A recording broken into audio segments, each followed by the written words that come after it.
Hello, and welcome to the Millennial Nutritionist Podcast. I'm Isla Garcia, master's degree of nutrition science and registered dietitian, and I'm going to make weight loss realistic, sustainable, and uncomplicated for your busy lifestyle.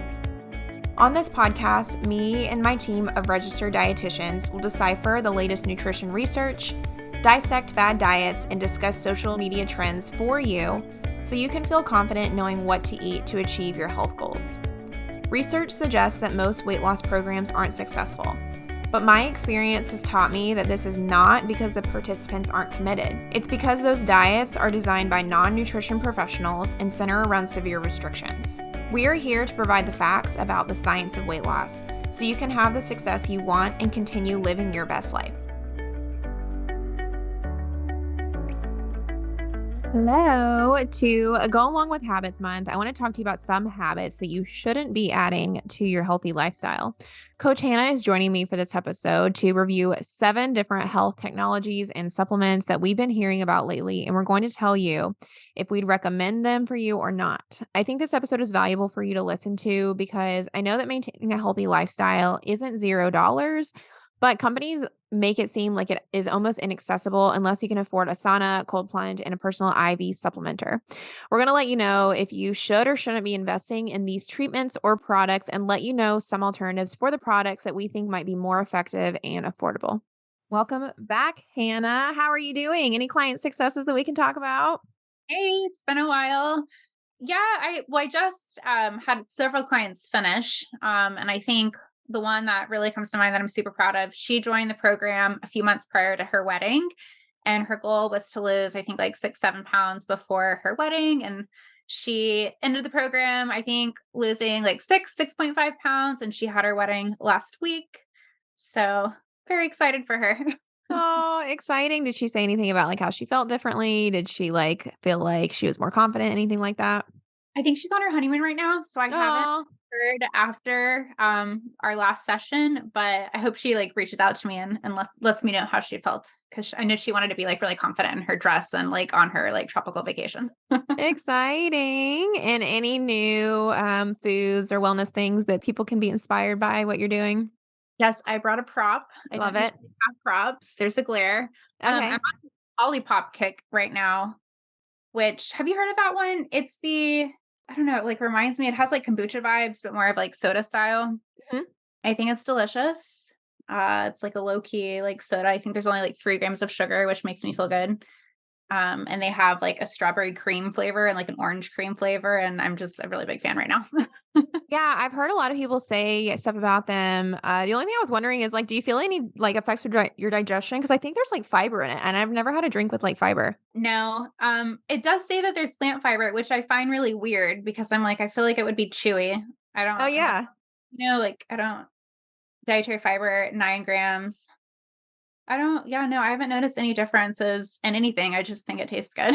Oh, okay, good. Okay. Well, it's probably doing a little something. I didn't know if I like told the story on another podcast episode recently where my mom, when we were younger, got on this like fiber one bar kick when she first decided those. She would put those in our lunches. I don't know how much fiber those have in those, but my brother and I would always like crack up dying that we could like definitely tell when my mom snuck the fiber one bars in as like a dessert in our lunch boxes. I didn't know if that was the same thing. Haven't noticed anything. I typically just drink like water or like seltzer, so it's Mhm. just been a nice change. Yeah, no, I'll have to try it. I went to a coffee shop this morning and they actually had them in there. And I looked at it because I keep seeing them everywhere too. But good to know they are registered dietitian approved from Hannah. I think they're good. Awesome. All right. Well, today we are just going to review some, I guess it is biohacking things. You know, we did this biohacking episode, or we did this episode where we like briefly touched on biohacking. And then I listened to a podcast episode by somebody else and they talked all about their experience with biohacking. And I messaged Hannah. I was like, I really don't think that we knew what biohacking was or something because from what this person is explaining all the things that they're doing, I think depicted it wrongly, or I think it is just like a really broad term that like anybody can use It was actually funny. My husband, David, like a side story, he told me this weekend, he's like, do you know what biohackers are? I was like, oh my gosh, yeah, actually, like we're doing a podcast episode on this. And then he gave a whole other like definition of what they were. And he was like, yeah, he was talking about like back when Soylent was like a big thing and how they were trying to like reprocess their body. So I guess it all to me still comes with the idea of like somehow like overriding your body system or something. Do you feel like you get any other definition from when we like first looked it up? Yeah, I know. I would agree with all of that. Super broad. Somebody asked me the other day what it meant, and I had trouble defining it. And I think it's because it's so broad, but I do like the trend that I see. It's like tweaking something. Yeah. But like how that happens or how it's done, it like varies a lot depending on who you're asking. Yeah, because some of these, like, I feel like they're just like technologies, which I think is great, but anyway, I guess we should just hop in. So we have like a couple of, or I guess like we'll see how many we can get to today. So we have six that we've identified that are actually from a specific podcast, which I'm sure if you Google a lot of these, you'll figure out which podcast we're talking about. And we basically just took this person's list and are going to rip it apart a little bit, or just at least like go over if we think they are registered dietitian approved. A lot of these things too, I have been seeing a lot. I've been asking a lot. So it's also just like a little product review from registered dietitians. So just kind of hopping into things. So the first one that comes up is the Oura ring, which I have seen everywhere. I've known friends that have it. It looks like to me just like an Apple Watch that you put around your finger. I went on the website and there were like four different things that said it focused on measuring. So a big one is measures your sleep, which sure. I mean, if you want to measure that, I think it's great. I think the Apple Watch has a new feature too where it already does this, but great. I think that's fine. It also measures activity. I don't really see a huge difference with the Apple Watch. But then I also use two new things I don't think the Apple Watch does is it does like a readiness score, which like it tells you based on, I guess, like your heart rate and I don't know how else it knows like how ready you are for the day. Will tell you like how if maybe you're like not ready or like you're stressed for that day, maybe you shouldn't exercise. And so it's trying to get you, I guess, is that biohacking thing to like optimally perform on your days where like your body is telling you to do the best, which is a little, I don't know, funny, I guess. Like I don't think it's probably inaccurate, but I think it's again one of the really vague where it's like, how is something else going to know if your body is ready? And then the fourth thing is that it says it tracks your cycle, which most of this is like temperature based. So cycle is in like your menstrual cycle, which I think is like the most interesting use of this. I have a friend who is trying to do kind of like natural birth control, which she's trying to figure out like which phase of her cycle she's in at what time. And part of that is like constantly knowing like the temperature of your body, which I don't think the Apple Watch does. So I think that could be an interesting implication, but I don't know. What do you think about this product? Yeah, I totally agree. I mean, I think it's fine. I think it's just like another piece of technology to like track your steps, track your, I don't know, all the things you're doing throughout the day. So I think like our smartphones do that. I don't know how good of a job, but I know you can like track steps with smartphones as well. And then so do the Apple Watches, which I feel like almost all of my clients have an Apple Watch at this point. Yeah, the temperature thing, I do have a friend who used it to track fertility. So I think like that's nice because it's already like attached to your body. You don't have to like pull out a thermometer. You can just pull up your temperature on your phone. So I think it being used for that is like super cool. Yeah, I agree. I think it's like if you're deciding to get this, like I don't think there's any harm. I think if you already have an Apple Watch, like I don't know if you really need this too. Like you might Mhm. have better use spending your money to get like a trainer or a dietitian or I don't know, something a meal delivery system instead, but I wouldn't say that I adamantly don't think you should do it either. Okay, the second thing, DNA methylation testing slash supplementation. So when I was first listening to this, I was like, my brain is melting because like you can't really repair your DNA. Like it is what it is. And people who are born with like DNA that's bad, like probably wouldn't be living. Like DNA, of course, like they're finding that it can change over time with like the study of epigenetics, but it takes such long periods of time. And then it's like I don't know. I mean, I'm not a geneticist, so I did try to like understand what they were talking about. And this does cross over into nutrition some because, of course, I feel like everything goes back to like, this is why you're overweight because your DNA is messed up, or like, this is like why your metabolism is slow. And so, this is a specific test that you can get to see, it says on the website, the most comprehensive snapshot of your body. All I really found where it related to like nutrition and weight is that They can find if you have this mutation called the MTHF genetic mutation. And I have actually heard of this before when I was first trying to learn about weight loss in general. When I first started this whole company, I actually read somebody's blog article where they said they did have this. So I didn't realize that this is what they were testing for this like DNA methylation testing, but they can test for it. I tried to deep dive into the research, but I couldn't spend like my whole life looking at this. So I did find like one study found that obese participants had potentially had this mutation. And a lot of times it shows up as like they have less folate, but it was only like 8% of the study. And it just seemed like only 8% of the participants had this either mutation or they had less folate. So I think they thought about that they had the mutation. And so if you were to test and find that you have this, they would just say to supplement with folate, which, okay, sure. I mean, yeah, great. Like, I don't think there's anything wrong with it. What I think of when I think of this is just like, again, I feel like we're missing the bigger picture where I don't think this is like something that doesn't exist as far as like, would it be like made up? But I do think we might not be looking at the bigger picture when it comes to weight loss if we're like only focusing on this one thing and you think this might be the answer to all your problems. What do you think? I mean, I do wonder, like, and I don't know a ton about this one, but I do wonder, like, all right, you get your results and it's like, oh, you are overweight, like, because of your genetics or like whatever.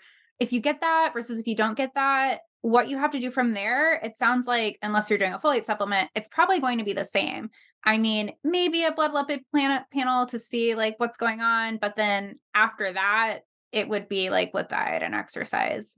Yeah. Yeah. I feel like the same. It's kind of like with all these things. It's like, yeah, I mean, the more information, maybe the better, but it like a lot of times the recommendations all come down to like the same thing, which is just like Sure. be active, eat fruits Yeah. and vegetables. So if you're going to spend money on getting that recommendation, okay, I Yeah. guess. I honestly feel like I would recommend just getting like lab work done Mm. before I would spend money on this, which I also assume probably isn't covered by insurance. And then again, like as long as your lab work's fine, you're probably just going to be told to do diet and lifestyle. I agree. So I would say like this one, and I would rank it a little bit lower than the Aura Ring. If you were like going to get one, how do you feel about that? I would agree. I just think there are cheaper alternatives for both, honestly. Yeah. So this month we're talking all about the health habits you should and shouldn't be adding to your spring health regimen. And adding more produce should for sure be a health habit that you add in. I know that one difficult part about adding in produce is constantly being busy. So I have a solution for you. It is Bada Bean, Bada Boom, crunchy broad bean snacks. They are roasted broad beans and come in flavors including sweet onion and garlic, mesquite barbecue, and zesty ranch. These are for sure the Millennial Nutritionist approved because they're only 100 calories while containing 6 grams of protein and 4 grams of fiber because they're a bean. Plus, they're actual produce and not like a powder or some sort of manufactured fruit product. It's really just a bean that's been roasted, flavored, and put in a snack bag. My favorite thing about them is that they're a produce item that you don't have to keep cold, so they're really portable. You could put them in your car, you could put them in your pocketbook for those times when you either forget to have produce or you're out and about and you don't know where to get it. One real life example is my mom came to visit me recently and we did some sightseeing around the big city of Dallas. So I knew we would need some produce items throughout the day or it probably just wouldn't get eaten. So I packed some of these bean snacks. Both she and my mom thought that they were so good. David really liked the sriracha flavor the best, and my mom really liked the sea salt flavor, just to highlight how many really cool flavors they have. And my mom actually ordered them in that moment to be shipped to her house in North Carolina, just as a testament of how tasty they are. I actually found them, the Bada Bean, Bada Boom bean snacks, on my own when I was at Aldi in that special section. So they aren't there anymore, but I bought them and was so surprised about how good the flavors were. My favorite flavor is the sweet onion and mustard. They remind me of those like honey mustard pretzels that you would get as a kid at like friends' parties and stuff, and then like just never have them regularly. I showed them on a grocery haul and Bada Bean, Bada Boom reached out to me to give y'all a discount code. So you can order them online now at www.badabeansnacks.com/themillennialnutritionist and make sure to use the code themillennialnutritionist and make sure to spell it right. We'll put it in the show notes and put in the Millennial Nutritionist code at checkout to receive 15% off. Make sure you order them online because I really can't find them in any other stores now that they're gone off of Aldi. But order them and stop letting busyness be the excuse as to why you're not eating enough produce. Okay, the next one is cold plunge, which I was like debating putting in here. I mean, there were a lot that I took out, but I mostly want to put this one in because I feel like I've seen it everywhere. I've seen it all over my Instagram ads, like people to get a cold plunge. And the way that this kind of relates to nutrition and weight loss is that like I feel like it's like the new thing that is claimed to like heal everything, much like coconut oil was. And so some of the things it's claiming to do is stimulate leukocytes, which are kind of related to improving your immunity and detoxing the body, because everybody's obsessed with trying to detox the body. I did find that there are some research to suggest that it can help with some things, like that maybe it can help you to like, I don't know, be healthier overall. But a lot of the research I found was that were with people who were like active and that did like these cold water swims. And so I wonder what the study would look like if they like put somebody in water, like a lot of cold water that like wasn't that active. I didn't see a lot of studies that like did that. So I feel like I wonder how solid the studies are that come out about this. And so basically overall, I'm saying I don't really think this is worth it. How do you feel about these like new cold plunge pools? I also see them all over like social media, where people are getting big coolers and filling them with ice water, and you could not pay me to do that. Like, do not like to be cold. Yeah. So the research that I read like one pretty long study about it, and it was kind of similar. So a lot of the participants were already cold water swimmers. So I'd be curious how that type of body would compare to somebody who does not swim in cold water. But it did mention that it could possibly reduce adipose tissue, that's the fat tissue in our body, as well as reduce insulin resistance and potentially improve insulin sensitivity. The study did mention limitations, that all of those things could be from other factors, which it's hard to measure. But factors include like already having an active lifestyle, being trained to handle stressful situations like mindfulness, breathing techniques, mention environmental surroundings and just like healthy food, like patterns and stuff like that. So it's hard to tell like that's what they're seeing, but which is it as a result of? Do you feel like you know anything that if it claims to improve immunity and detox the body, do you know anything that could be a better way to do this? I have a really big word, or not a big word, a big problem with the word like detox in terms of the body. We have organs to do that. So I'm usually a little skeptical of anything that's claiming to detox the body. I don't know why that would detox the body. I say if your organs are functioning, then that's all you need to do. And if not, then you need to go to the doctor. Yeah, yeah. No, I agree. I think that if we had a GI doctor on, and I think maybe we'll link her episode because I think she put it really nicely in saying that, if you are worried about your body needing detox, the biggest thing you can do is just not drink alcohol. I mean, that's the worst thing. Or like, like drink some water, eat some fruits and vegetables, and that's going to be really good for your kidney.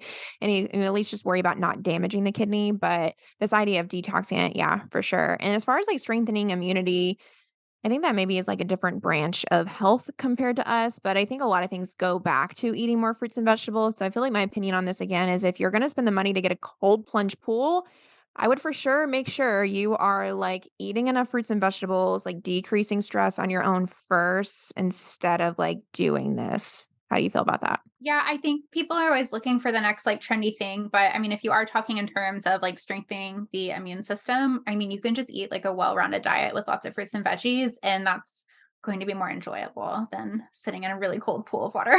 Yes, yes. The next one I thought you could cover for us. So I hear about this one all the time, an IV vitamin drips. So tell us about these. Okay, so the IV drips are where like people are going into an IV, I don't know, it's like a hydration therapy clinic store, I don't know what you would call it, and they're getting IV drips, whether it's just fluid along with like electrolytes, along with vitamins or whatever.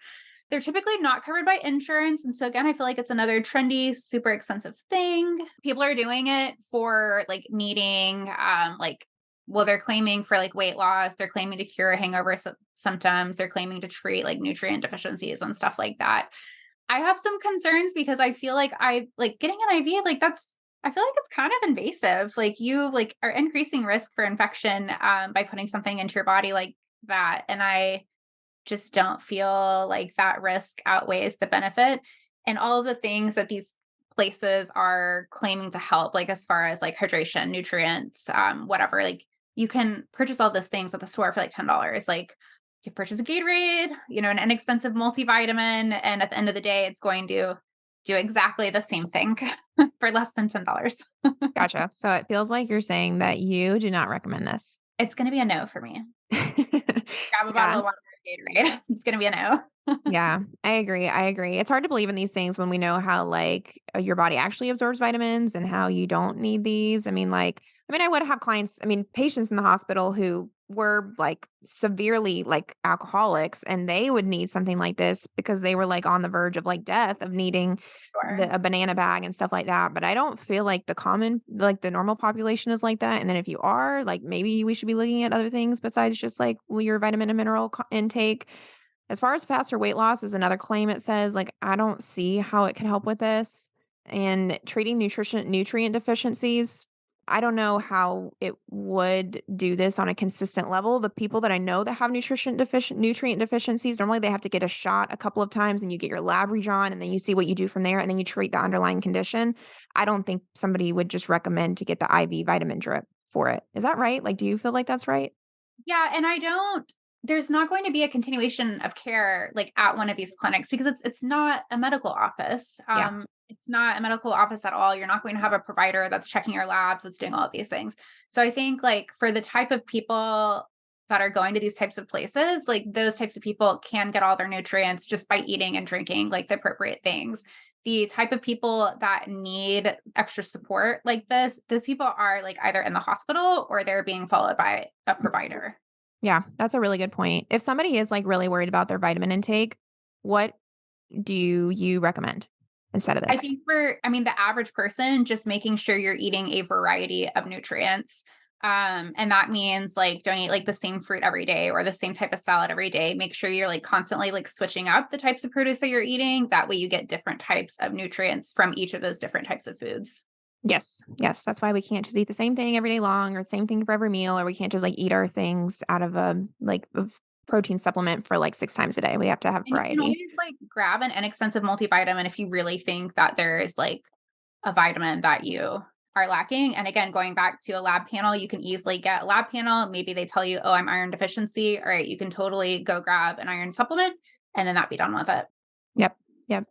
Okay, the next one is Lumen. So they actually contacted me like a while back. And I said Good no. luck. Because when I heard about them a lot, like at first I was like, oh my gosh, this is great. Like it tests your metabolism at home. So it's like a device where you blow into it, I think, and it tests your metabolism, which looks legit. That's how you normally Mhm. test it. I've been a part of a study once where they tested my metabolism.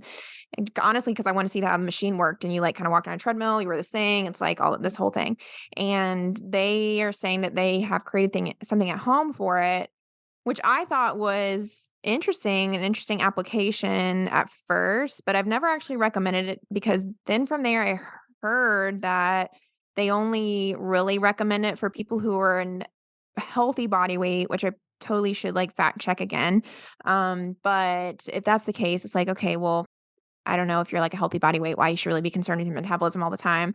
And then also, sure, maybe it works, but then it's like, what are you going to do with this information? Sometimes I had clients ask me too, they're like, do you think I should go get my metabolism tested? And I say, okay, maybe, but like the recommendations aren't going to change depending on what your metabolism are. Like if you're not losing weight, and if you have a high metabolism versus a low metabolism, either way, we're probably going to be doing the same things. Like I'm not going to pull anything out of my back pocket that says like, okay, now you need to do a cold plunge and you need to get your IVs and you need all these things because Lumen said that your metabolism was low. So I don't think it's a scam, but I just don't know why we need this information. How do you feel about it? It sounds to me like indirect calorimetry. Is that what you got from it? Yeah. Just measuring like carbon output to determine energy expenditure, which is supposed to be super accurate. So yeah, no, I totally agree that it's probably accurate.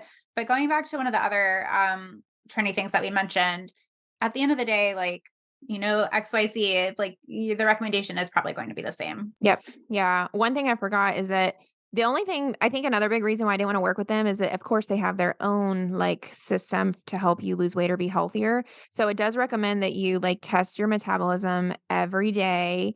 And then I'm trying to read what I've put here. And then it tries to tell you like what you're burning more of that day versus, like fats versus like Oh, I did see that. carbs. Yeah. And then which is a thing that I've done in the Mhm. hospital before. And then it's supposed to give you like a plan to tell you like what you should eat differently every day if you're burning different things. And that's where I kind of draw the line of like, I just don't think it's sustainable to like have a strict plan of like what you're supposed to eat every day based on like what you're burning that day. Like we kind of want to be burning different things throughout the day. It's fine. We don't need to like have a different plan according to that. Like I don't think it's going to give you a different outcome. Okay, our last one are is it nootropics, I think. Tell us about them. I think what I've come to the conclusion of is that this is kind of an umbrella term. Hopefully, I'm not wrong. But nootropics are essentially a group of substances or compounds, and they can be either natural or synthetic or semi-synthetic. And they all have a claim to improve some sort of cognitive function. Um, Types of them like kind of like vary. Like there's a lot of different ones. There's a program or a website, let me pull up my results, called Thesis, that is what is, I think, like trending right now. And it's a company that is saying like, all right, take our quiz and, fill out all these questions and we'll tell you like which type of supplements you need. And they'll help you with like energy levels, or I think like memory or like motivation or whatnot. And they're essentially like, I think they're like vitamin supplement form that they're sending you, and you take a packet. You take a packet each day, I think. What I read in an article from the National Institute of Health is that it's not recommended for healthy individuals, that they can be beneficial for those that already have like cognitive impairments, but rarely is there like a drastic difference in individuals that like are of normal cognitive function. It seems like a multivitamin. I did take the little quiz. Okay, what does it tell you you're supposed to have? It wants me to have this like box with like what looks like 4 different supplements. It's like 4 different color packets. It's telling me that one of the packets is going to help with my like motivation. It tells me I procrastinate. So Oh, and there's a supplement for that. one is supposed to help with creativity. Okay. It's supposed to spark inspiration. One is supposed to help with logic and supporting like memory and promoting deep thinking. And then my other is supposed to help with clarity and focus. So Do you know what it's, they are? Are they like vitamins? yes, Or are they I like wrote them down. Okay. So the first one, I had to look them up because I did not know what they were. Okay. Alpha GPC is one, which is a choline compound, but choline is found in food. mhm. So again, goes back to just eating a healthy diet. So choline's found in fish, dairy, and meats. And it is supposed to help regulate like memory and mood. The other one that I didn't know, synapsa. Have you heard of that? I think it's from a plant. Okay. It's supposed to help with processing, and yeah, it comes from a plant. The other one, I don't know if I'm saying it right. Dynamine. Never It's a heard of it. compound similar to caffeine, so I feel like this maybe I would just drink a cup of coffee because I think it's a stimulant. And then I have heard of, I don't know if I'm saying this right, ashwagandha. Have you heard of Oh, that? yeah. We had a blog post about it. Didn't you write it? I didn't write it, but I do think I Courtney remember seeing did. Yeah. it. And that's supposed to help with cognitive function, stress management, and sleep. So I think it's just a combination of different, like, yeah, just like the definition, different like substances that are supposed to promote like different things. It's kind of expensive. It's $120 Oh, for, dang. I don't know, I think it's a 30-day supply. So I feel like that's a very expensive multivitamin Mm. that I probably won't purchase, but If somebody is worried, because I have had a friend once who was like really into this when she was trying to study for her finals. What would you recommend over this, or would you recommend this for that person? a lot of the supplements or a lot of the substances that are in that I listed, and I think they vary. I think there are different ones depending on how your quiz results come back. I don't know like how legitimate all of these supplements are. They typically aren't super backed by science. Typically, when you read about them, you'll find things like may help, words like promote. It's not like going to definitively do anything. I think if you want to take a supplement, I think it's fine. Whether they actually work or not, I don't know. I think that's debated. I don't know if there's like enough research to be able to definitively say. Yeah, I agree. I feel like if you were worried about this and you want to address this issue of like all these like brain things. I think one of the claims too, the person put in the podcast is it's supposed to help with ADHD is I don't know, ask your like your psychiatrist or your therapist instead about it. And I will always go back to saying like there's so much power in eating a lot of fruits and vegetables. I feel like what you were saying, a lot of the things that are in these can be found in fruits and vegetables. So don't try these things until you like for sure consistently eat your like all your servings throughout the day and then see because I do have a lot of clients say they feel like they have so much more mental clarity, so much more energy when they just start eating fruits and vegetables and do a walk outside and that it's probably gonna be Yes. way less expensive. Just what you said with taking a walk outside, like taking a walk outside and getting sunlight will also help with mental clarity. Mhm. Getting adequate sleep at night is going to help with like focus. It's going to help with memory. Trying to reduce stress or making sure you have like healthy like avenues to like get rid of stress is also going to help.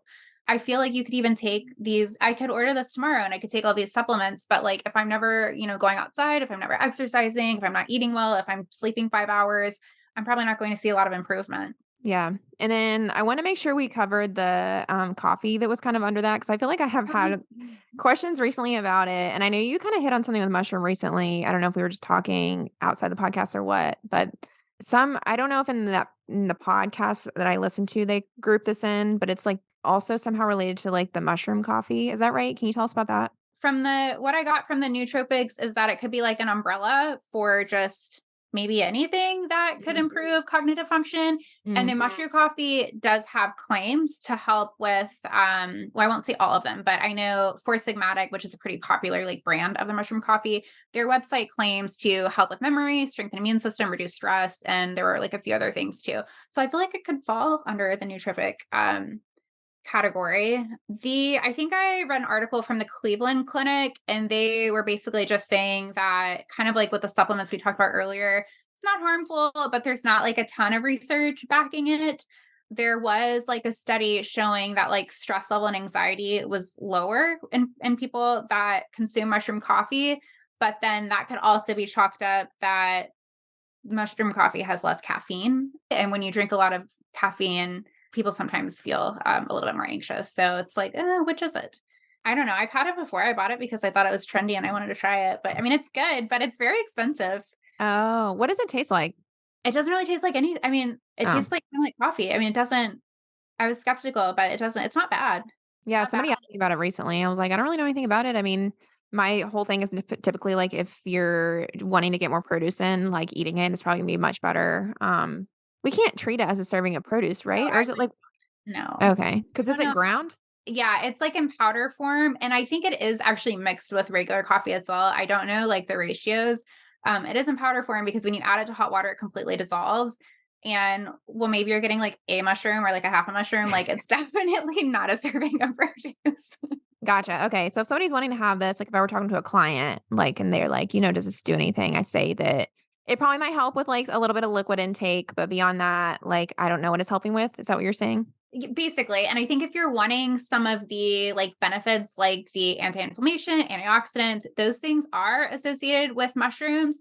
But like again, such a small amount in this coffee, just go eat mushrooms. Like go to the local farmers market. There's like 20 different like varieties of mushrooms. Like a lot of them are really cool. Like explore that, eat them, and you'll get the benefits and it counts as a produce. Yes. Okay.